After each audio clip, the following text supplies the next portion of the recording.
Good evening, everyone, and welcome to our webinar.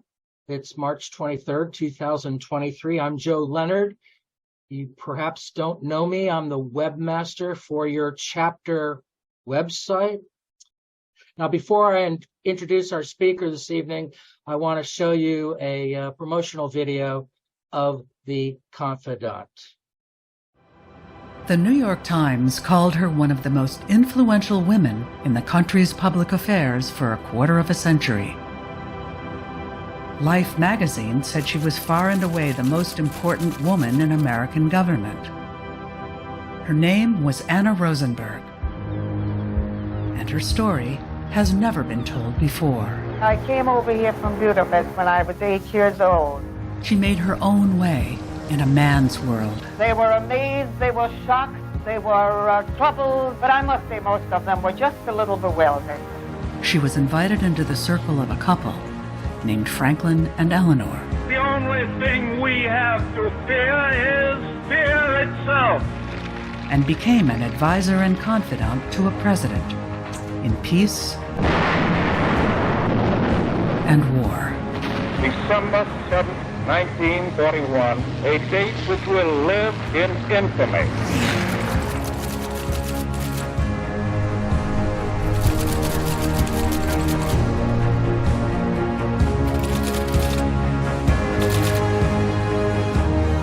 As the Cold War exploded into conflict, she was named to the highest position any woman had ever held in the American military. Mrs. Rosenberg, wartime envoy of Presidents Roosevelt and Truman, will add... Then, Joe McCarthy targeted her as a communist. Where a communist is concerned, she is not a free agent. That's a goddamn lie.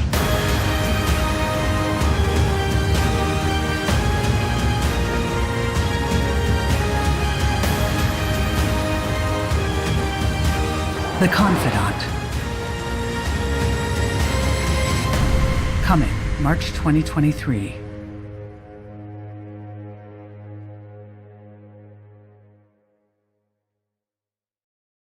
I want to introduce our speaker this evening, Mr. Christopher Gorham. Christopher is an attorney, and for the last several years, he's been teaching modern American history. And he's written several articles and periodicals that have appeared in a lot of publications, including the Washington Post, the Literary Hub, the Paper Brigade Daily, and many online publications. The Confidante is his first book, so I'm happy to introduce him. Thank you, Joe. Thank you for having me, the MOAA. Happy to be here. I'll start, I guess, since I'm talking to military folks, I'll start about my own family connection to the military very briefly. My grandfather on my mother's side was an infantry officer in World War II, and he was a first lieutenant, and he was in Torgau, Germany in April of 1945. And he had another lieutenant who was an intelligence guy. Guy's name was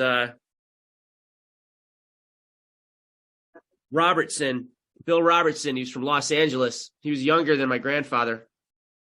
But my grandfather said to Robertson, "You're going to reconnoiter. You're going to go, X number of miles out. All these refugees are pouring in from, where the Germans and SS had been."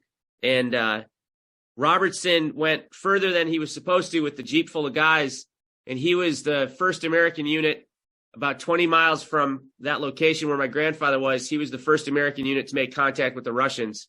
It was April 25th, 1945, about 4 p.m. And that was the 69th Infantry Division.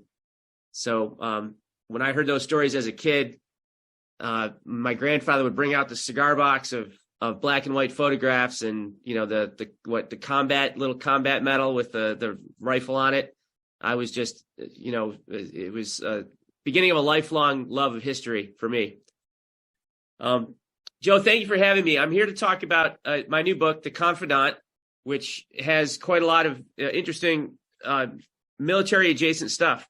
And remarkably, the little girl that you see on your screen in the middle of that picture, 40 years after that picture was taken, in 1950-51, she was called by Life magazine perhaps the most important woman in American government. And it was during the Korean War that she was called this by not only Life magazine, but other magazines around the country and indeed around the world. So my talk today is how she went from an immigrant girl in Budapest, Hungary, to becoming a top policymaker at the Pentagon and a shaper of American policies, both in war and peace.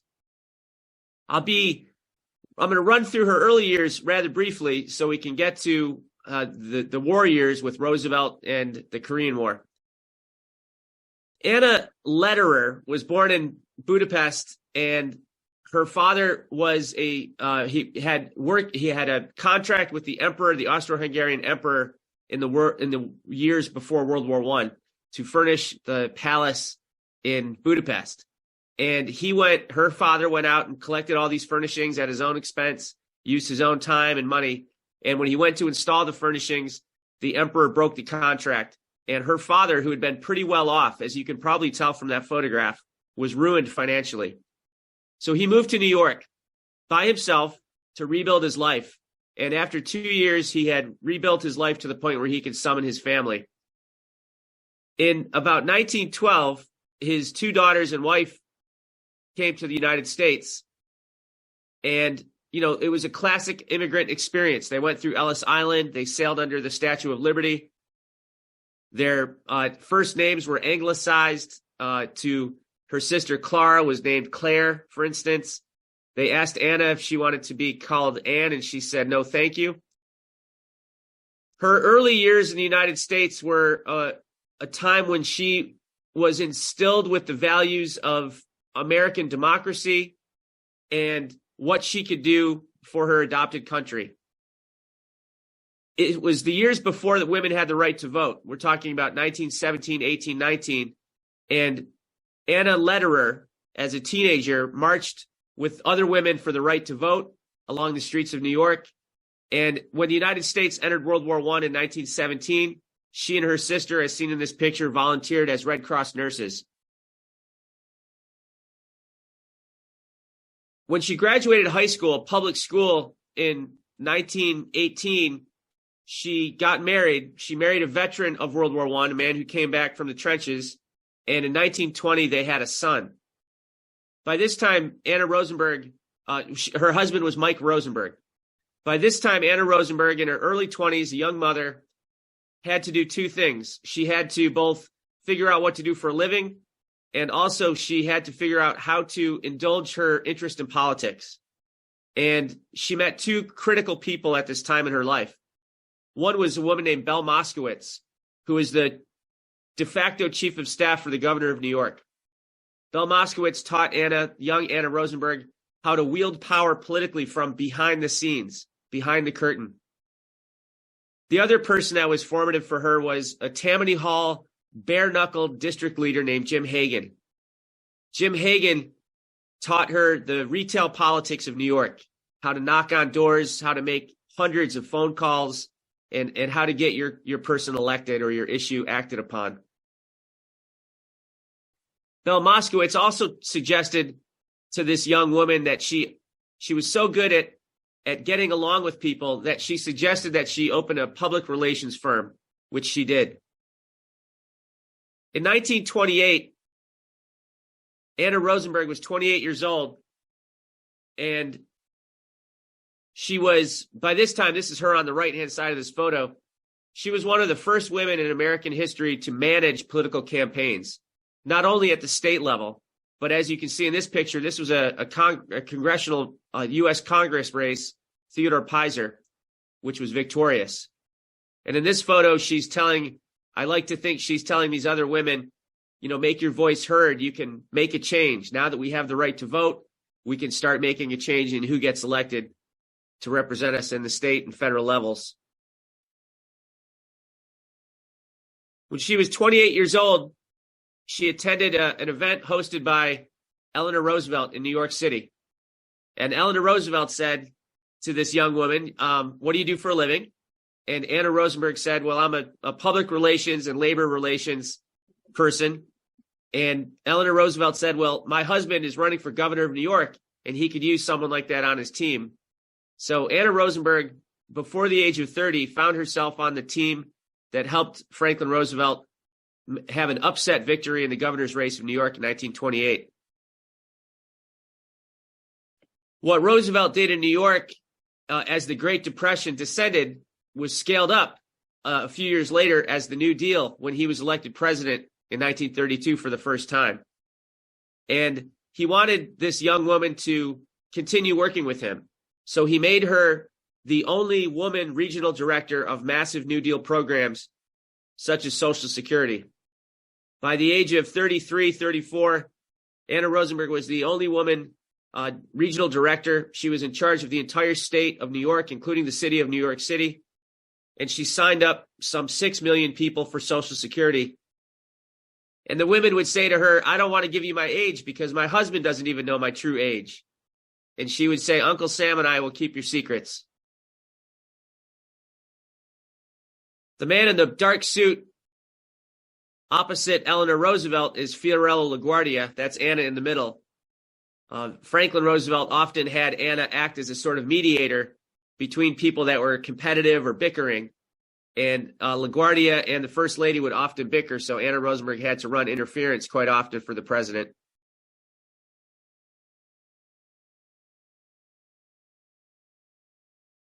She had a number of hats, both on the home front and overseas during World War II. I'll just flip a few pictures here. Here she is holding a bottle of champagne to sponsor or christen a ship that would later be part of the Armada at Okinawa the following year. But it was the months before World War II began for the United States. It was June, July of 1941 where she had her first real impact on the home front. The defense jobs were multiplying. Factories like Ford and Chrysler and others were building tanks and ships and planes, and the jobs were not being offered to Black Americans. And Anna Rosenberg, as I argue in my book, became the chief drafter of what became the executive order that made the defense hiring more equal for all Americans. And Franklin Roosevelt was reluctant to sign it, but Anna had the draft executive order in her handbag, and she had one of these brand new hats on, and she walked into the White House and spread it on his desk and said, "Sign it, Mr. President, sign it." And he did. Historian David Kennedy calls this the first federal action on civil rights since Reconstruction. In 1942 and 43, President Roosevelt called on her again. This time, it was because of the labor issues that were bedeviling the arsenal of democracy. There was a surplus of workers in places like New York. There were too few workers in places like Portland, Oregon. There was absenteeism. There was labor piracy, all kinds of issues. And one of the worst areas was Buffalo, New York, where they made everything tanks and planes and parachutes and belt buckles for the war effort. FDR installed Anna Rosenberg as labor czar of Buffalo, and she crafted a labor program involving not only single women, but married women with children, Black Americans, disabled Americans, even high school kids. She, out of virtual thin air, she came up with the additional almost 100,000 workers, and that allowed the defense contracts to be fulfilled, and it allowed the Allies and the Americans fighting around the globe to have the materials that they needed. One magazine called this the Rosenberg Plan, others called it the Buffalo Plan, but it became the labor model for the entire nation for the duration of the war.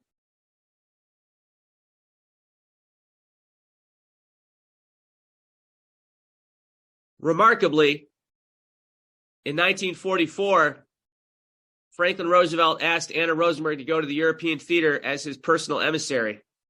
And this is just incredible. This is a civilian woman, a businesswoman from New York. You know, she's been in the Roosevelt orbit since 1928, but still to have a civilian woman act as a personal representative of the president. And it was just weeks after D-Day that she found herself, it was before the breakout at Saint-Lô, in fact, but it was just weeks after D-Day that she found herself in Europe. She became embedded with Patton's Third Army, and traversed France as his army traversed France, occupied France. And she saw what the men saw. In fact, there's a picture, it's not in the book, but there's a picture of her standing over a German corpse. She saw a dead enemy, dead Americans, ruined villages, widows and orphans. And she realized that war was going to change these men. When they came back to the United States, if they were lucky enough to do so, they would be different than the men that went off to war. Here she is at a field hospital. On both of her trips, she made 2 trips to the battle zone. For Roosevelt, on both trips, she visited hospitals in London and in England. Here she is with the General Walton Walker. This is in a forward area, getting closer to the German frontier. And here she is. I'm sure you'll recognize this man. This is General George S. Patton. She called him Georgie. Patton was very fond of Anna Rosenberg, but Patton's dog bit her on the backside when she arrived at his camp. He wrote that in his memoirs, too, the War I Knew. She was very fond also of Omar Bradley. Omar Bradley was called the GI's general. Anna herself was very, very close to the GIs that she traveled with. She was not a VIP addressing the men, as they were standing at attention. She was sleeping on the cold ground. She was eating rations off the hood of a Jeep. These guys would pull out pictures of their sweethearts and show her out of their helmets and show her and talk to her. And Roosevelt had given her a mission on these 2 trips. Find out what the men themselves expect when they come back to the country they're helping to save. And what she found out and what she told the president was very surprising. They didn't want to learn a new vocation. They didn't want to learn how to operate a new factory machine. They wanted a college education. Most of the men she talked to wanted to have an opportunity to better themselves through education, higher education. And that was a surprise to her and a lot of the policymakers who were in charge of the GI Bill. There was a great expectation that what the men really wanted was a job. Sure, of course, they wanted a job when they got back. But what they wanted is an opportunity to better themselves and their families. And when she told Roosevelt this upon her return, she said Roosevelt lit up and was very excited at the prospect of grafting onto that bill educational provision after educational provision. And of course, the GI Bill elevated millions of Americans into the middle class after the war.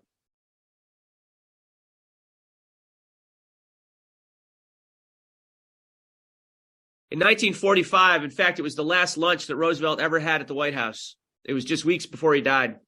It's just days before he died. And he was heading down to Georgia. But the last lunch he ever had at the White House was a one-on-one lunch with Anna Rosenberg when he ordered her back to Europe to continue the work that she had been doing with the GIs. But on this second trip, Eisenhower and Patton and Bradley had liberated their first concentration camp, and the Russians had done so on the other side. And Eisenhower in particular cabled Washington and said, I need you to send Congress people, I need journalists, I want people to bear witness to these atrocities. And Anna Rosenberg was already in Europe, so she was flown immediately to the Nordhausen camp where they were building the V-2 rockets, which had just been liberated. And she spoke about this. I only found it once in my research, but very profound. She actually, she arrived in a Jeep. She was wearing a WWII uniform, and she always carried a handbag and a briefcase, a man's briefcase. And these women still in the striped uniforms approached her, barely able to stand up. And she wanted to give them some food or some clothing, but she didn't have those things. All she could give them was lipstick out of her handbag and pencils and notebooks out of her briefcase. But she said, despite the insufficiency of that gesture, the look on their face was one of humanity, of gratitude. She was one of the first Allied women to enter a concentration camp in 1945, and she later spearheaded the relief effort from New York when she returned for displaced persons and European Jews. As the war was cycling down in 1945, President Truman now, because Roosevelt had died, and Congress instituted a new commendation, a new award. It was called the Medal of Freedom. and it was meant to be a civilian award for civilians who had aided in the defeat of the enemy. Anna Rosenberg, if you can believe it, was the first American ever, man or woman, to receive the Medal of Freedom. Of course, now we call it the Presidential Medal of Freedom, and it's been expanded beyond the parameters of the original medal. But here she is receiving the first Medal of Freedom, and the man that's pinning that on her said Anna Rosenberg meant business helping win World War II. You can see her very flamboyant trademark hat. She was very fond of these hats.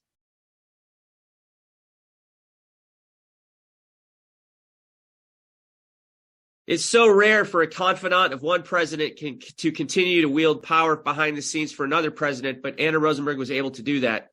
She had a combination of problem solving. She was a great listener. She was witty. She could make a guy like Roosevelt laugh. And here, of course, she's making Harry Truman have a big smile on his face. The pamphlet that he's holding, or the report that Truman is holding, was crafted by the people that are standing around him, including Truman Gibson and Anna Rosenberg. And it aided and it gave him some of the ammunition for President Truman to desegregate the armed forces in the federal government by executive order.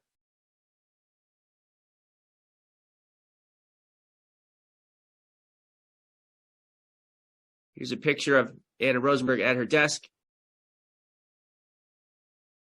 By 1942, Anna Rosenberg, because of her closeness to Roosevelt, in fact, the Chicago Tribune said after the war, the Chicago Tribune said, with the possible exception or with the exception of Harry Hopkins, Anna Rosenberg might have been the closest person to FDR during World War II, which is quite a statement, but I found corroboration from Walter Bedell Smith, who was Eisenhower's chief of staff.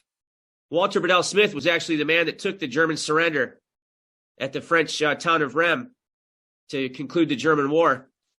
Bedell Smith said the same thing. He said, next to his personal secretaries, Roosevelt relied on Rosenberg more than any other person, which is just extraordinary.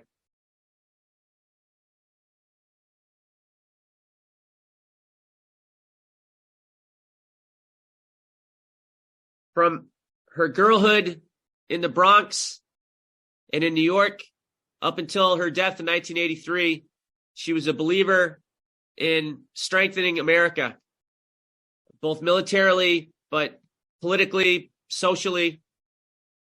She loved America. Whenever she traveled abroad and she came back, she always said that when you travel abroad and you come back, you realize the true greatness of America.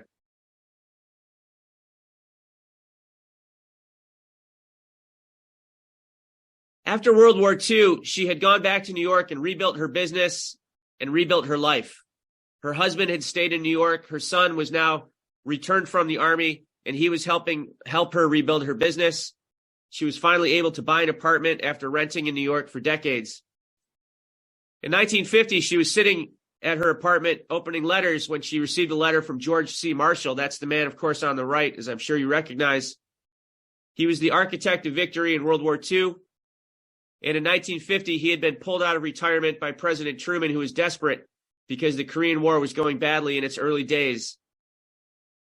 General Marshall, as Secretary of Defense, wrote Anna a letter saying, Anna, I hope you can see your way clear to come down to the Pentagon with me and be my number 2 and help me rebuild the size and strength of the U.S. Army. And if she was reluctant to leave her family and her business behind, her patriotism trumped all that. She headed down to Washington and she took an interim appointment. The Senate Armed Services Committee unanimously approved her nomination, and she literally started work at the Pentagon pending full Senate approval.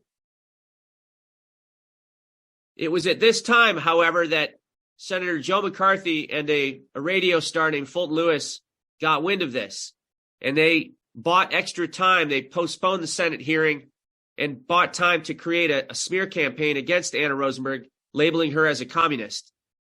Nothing could be further from the truth. She was a lifelong anti-communist and a lifelong patriot. But the smear campaign was allowed to go forward, and the Senate Armed Services Committee reopened the hearing. One of Anna's defenses besides her sterling reputation with Roosevelt and Truman, was to hold up a New York City phone book, because the chief witness against her was a man from New York who said that he'd once met an Anna Rosenberg at a communist meeting in the 1930s. Well, she held up a phone book and said, how many Anna Rosenbergs are in the New York City phone book? And of course, there was 47.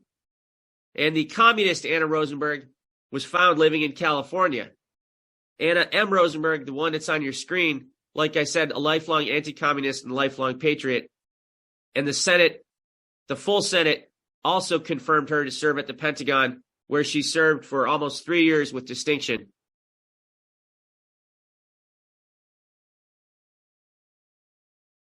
When she found out that form letters were being used to inform the families of killed in action, missing in action, or otherwise wounded, she put an end to that. She said, we're going to write handwritten letters. So instead of leaving at 5 o'clock, her staff was leaving at 9 o'clock and 10 o'clock in the evening. Like she had done in World War II, she went to Korea 2 times, both in the fall. In the fall of 51, she went to Korea. Here she is with General Van Fleet with the cap. But she went to Korea and she talked to the men, and she promised them that if they had served 1 winter in Korea, they would not have to serve a 2nd winter in Korea. So that's when she reduced the points that were needed to cycle back to cycle back and go back to the United States. So by reducing the points, she was allowed, almost all the men except for very few technicians did not have to spend a 2nd winter in Korea. She also worked to increase their combat pay.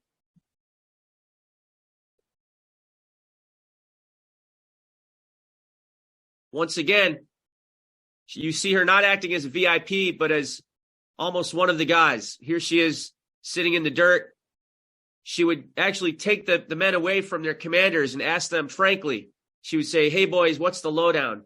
You know, do you have the dry socks, the dry boots? You know, how's the chow?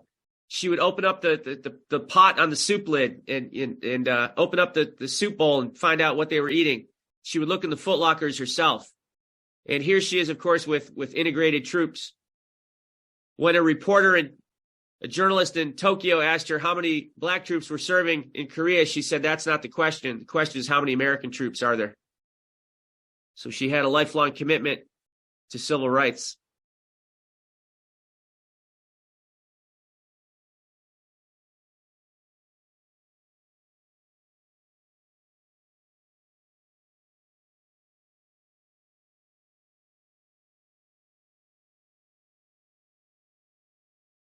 She loved the men that she met. She called them boys, but she loved the fellas that she met in Korea on her 2 trips. Here she is with the sergeant. You can see on his face and her face the love and affection. When I was doing research in her papers at Harvard, one of the most gratifying boxes was the letters between the GIs themselves and her. One called her, one let her know that she had won 1952 Miss Wolfhound for one of the units, where she beat out Doris Day and Marilyn Monroe. There were other letters that were Valentine's cards to her. And the guys would say literally on the card, Mrs. Rosenberg, I know this sounds weird that we're sending you a Valentine's Day card, but it's all we could find in the PX. And we care a lot about you and thank you for your visit. Parents of GIs would send her letters, and she would actually write the parents as well and let them know how their sons were doing in Korea, and daughters were doing in Korea. Daughters, if they were nurses or intelligence or anything like that. One of the mothers said, it was so nice of you to visit my son. He wrote back to me about your visit. She said, I'd like to send you a ham. And Anna Rosenberg wrote, I appreciate the sentiment, but please don't send me a ham. When she returned from her trips to Korea, she would spend 4 days in her apartment. Well, actually her hotel room in Washington, and she would write some 400 letters to the parents of the men that she met and women. I'm sure you all recognize this man on the right, Lyndon Johnson. Here he is as senator, and he's trying to give Anna the Johnson treatment, but it's not working too well because she's eyeball to eyeball with him. He was trying to, obviously both of them were interested in a strong America, but part of his job was to keep the military budget at bay, and her role was to increase, for instance, combat pay and increase the benefits for the GIs themselves. So here they are having a little dispute about that. You can also see on her wrist are these bangles, these bracelets. The admirals and generals at the Pentagon, when they heard the heels in the hallway and they heard those jangling bangles, they would shut the door and hide some of them. But by and large, she was respected for her work at the Pentagon. Long hours, longer than most of the men. She and her staff would sometimes be there until, like I said, 10 o'clock at night and even later.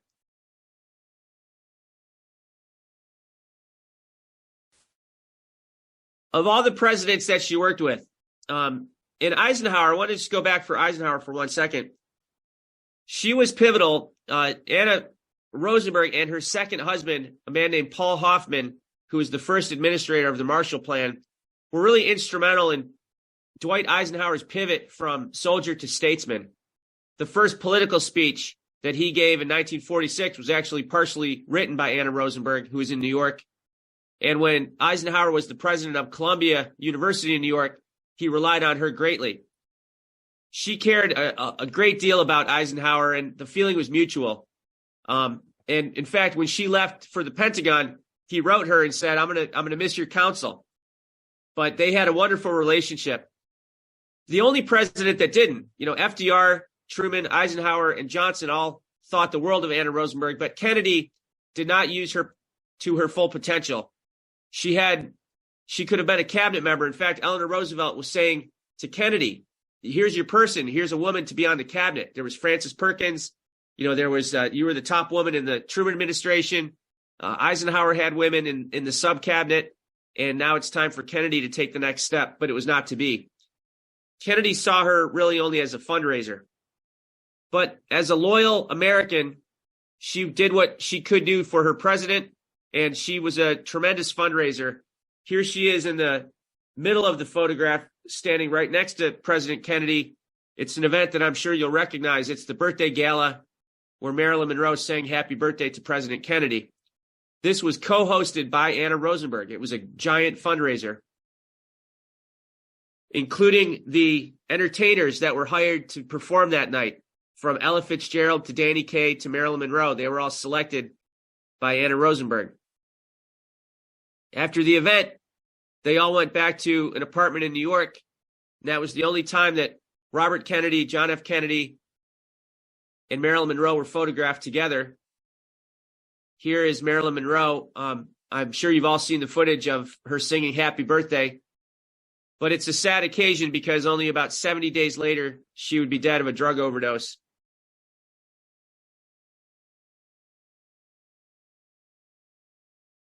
In 1959, Edward R. Murrow had Anna Rosenberg on his television program, Person to Person, and he said, Anna, you have quite a book to write someday. She had been FDR's stylish secret weapon. She had done all she could at the home front for the arsenal of democracy and for labor, and also for the GIs overseas to help America achieve victory in World War II. And that was just the first act. Then she'd been the Assistant Secretary of Defense during the Korean War. And she balked at writing a book. She did not think that she was a professional writer, and she was not uninterested in seeing a biographer. So she told Ed, that's a book that will never be written.